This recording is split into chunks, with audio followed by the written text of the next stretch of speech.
Okay, my name is June Givanni. I'm a film curator, film programmer and curator. I'm based in London and I work around on African cinema, Pan-African cinema. That's cinema from the African continent and black cinema in Europe and in North America and also in Caribbean cinema. So it's my area of specialism. And here in this festival, I specialize also in Pan-African cinema. My experience in Kerala has been great. I loved it from the first time I came. I came here for the first time in 1997 at the 10th edition of the festival. And this is the 19th edition. So it's been quite some time. What do I think of it? I think it's a very important festival. It's a festival that when we bring filmmakers here from Africa, they always have great things to say about it. They love the reception. They like how people receive the films, and they like the way that the festival treats cinema and filmmakers very well. They really appreciate them being here. I know something of Indian cinema. I have my... Well, I have a particular... of course I like a number of contemporary films, but my main passion in Indian cinema are from the classics. You know, the Ray and so, or even the older ones. Guru Dutt is one of my... Sorry? Malayalam films. Yes, I've seen a number of them over the years. And in fact, Piravi, one of the classics from this region, is one of my favorite films.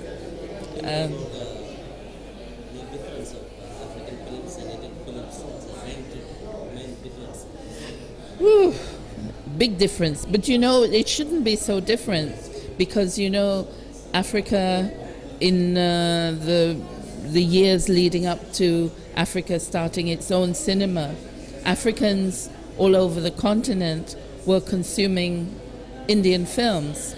The Lebanese owners of the cinemas would program Indian films. So a lot of Africans grew up with the Hindi Bollywood type of films.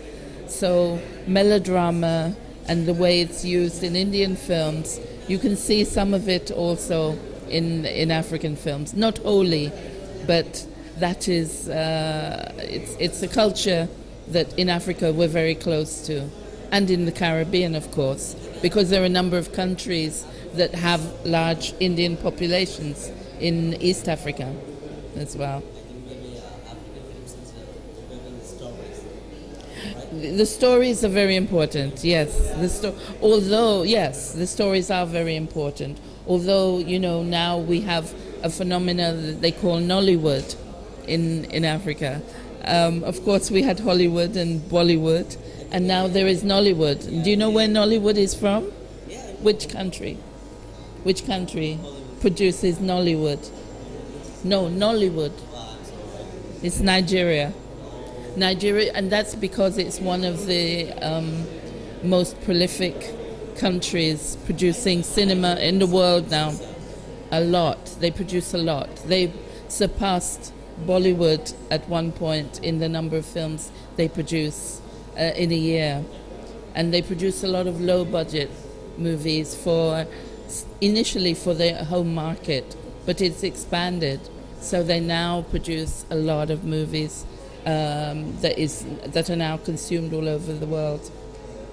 But they're small, low-budget films where the story is important, but also, yes, there's entertainment is a big factor in Indian films.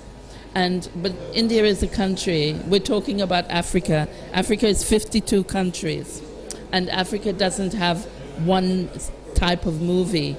Africa has many, many, many different types of movies from the 52 countries that make up that continent. It's like saying, comparing Asian cinema to, or Indian subcontinent cinema to African cinema. You know, you're comparing continents, and you can imagine the diversity there is in that continent.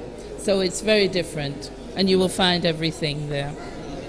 I'm looking forward to seeing a lot of Malayalam films, because the market here is, and the jury here is to actually try and see how we can help promote Malayalam films in other markets abroad, including in Africa. You're very welcome.